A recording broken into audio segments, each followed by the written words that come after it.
मी आज व्हेज भाजी बनवण्याचा मसाला बनवणार आहे। मी हे मोठा बाऊलभर धनी घेतलेले आहेत। त्याच बाऊलनं छोटा बाऊल खोबरं घेतलेलं आहे। त्याच्याहून थोडी छोटी वाटी आहे, त्याच्या अर्धा बाऊल मी तीळ घेतलेले आहे। त्याच अंदाजानं मी शेंगदाणेसुद्धा तीळ आणि शेंगदाणे समप्रमाणात घेतलेले आहे।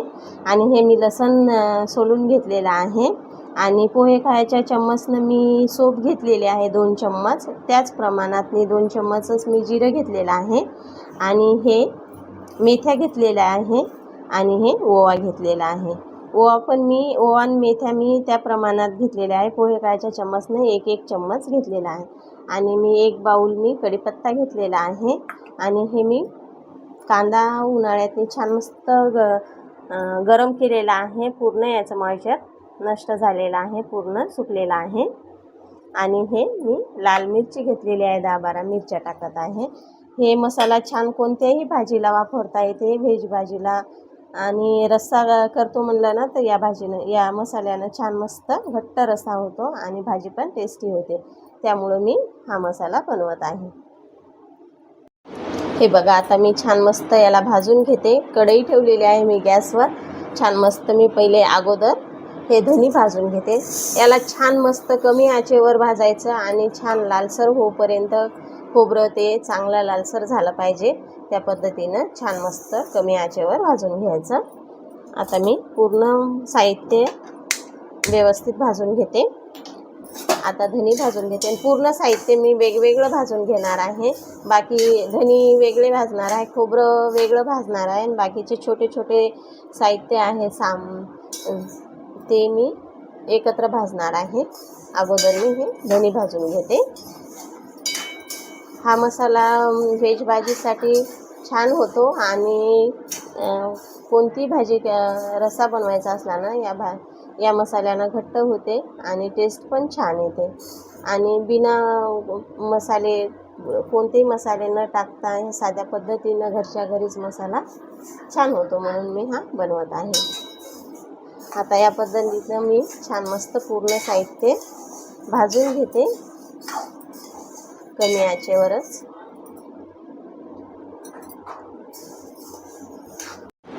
हे बघा, छान मस्त हे धनी मस्त भाजलेले आहे। बघा याचा किती छान मस्त लालसर कलर झालेला आहे। असंच कमी आचेवर छान आरामशीर भाजायचं। याचा सेंट पण छान येतो आणि जास्त फुल गॅसवर जर भाजले ना तर याचा धन्याचा वास पूर्ण निघून जातो। म्हणून कमी आचेवरच छान चांगले तांबूसर होईपर्यंत छान मस्त भाजायचे। त्याच पद्धतीनं मी आता खोबरं भाजणार आहे। खोबरं पण मी 1 बाऊल घेतलेलं आहे। ते सुद्धा मी आता खोबरं चांगलं कमी आचेवरच छान मस्त असं परतवत जाते। आणि छान मस्त याचा बी लालसर तांबूस कलर होईपर्यंत पूर्ण मी असं भाजून घेते। हे बघा, छान मस्त हे भाजलेलं आहे, खमंग भाजलेलं आहे। पूर्ण याचा कलर चेंज झालेला आहे। या पद्धतीनं मी आता खोबरंसुद्धा काढून घेते। बघा किती छान मस्त कलर आलेला आहे, याचा लालसर झालेला आहे। पूर्ण छान पद्धतीनं भाजून घेतलेला आहे। आता मी हे 1 बाऊल शेंगदाणे आहेत, छोटा बाऊल आहे, त्याच्यामध्ये 1 पूर्ण बाऊल भर नाही, थोडं कमीच आहे। हे शेंगदाणे भाजून घेते। थोडे जास्त भाजले शेंगदाणे की परत लगेच मी तीळसुद्धा याच्यामध्येच टाकून घेते। याला छान मस्त पद्धतीनं भाजून घेतले ना छान भाजी पण टेस्टी लागते। आणि दुसरं रस्सा घट होण्यासाठी कोणता मसाला नाही टाकला तरी चालून जाते। हा मसाला टाकला की एकदम बेस्ट भाजी लागते। हे बघा, छान मस्त भाजलेले आहे शेंगदाणे, तरी बी कमी प्रमाणात भाजलेले आहे। याला थोडं वेळ भाजू देते। आता त्याच्यामध्ये लगेच तीळ टाकते, म्हणजे दोन्ही बी छान भाजले जाते। आता मी शेंगदाणे तीळ अगोदर शेंगदाणे भाजून घेतले, मी थोडे राहिले होते, म्हणजे आता या तिळासोबत भाजून घेतल्या जातात। आणि दोन्ही बी एकदा जर टाकले असते तर तीळ लवकर भाजल्या जात होते आणि शेंगदाणे तसेच राहत होते। म्हणून मी शेंगदाण्याला अगोदर भाजून घेतलं आणि आता तीळ आणि शेंगदाणे सोबत भाजत आहे।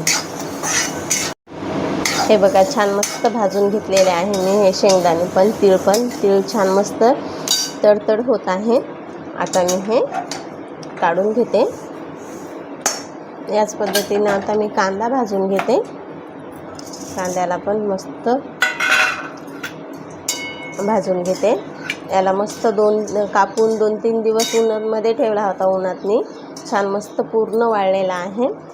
आता याला मी असंच भाजून घेते. याच्यामध्ये थोडंसं तेल टाकते. जास्त नाही टाकायचं, थोडंसं प्रमाण टाकायचं तेलाचं फक्त भाजण्यापुरतं.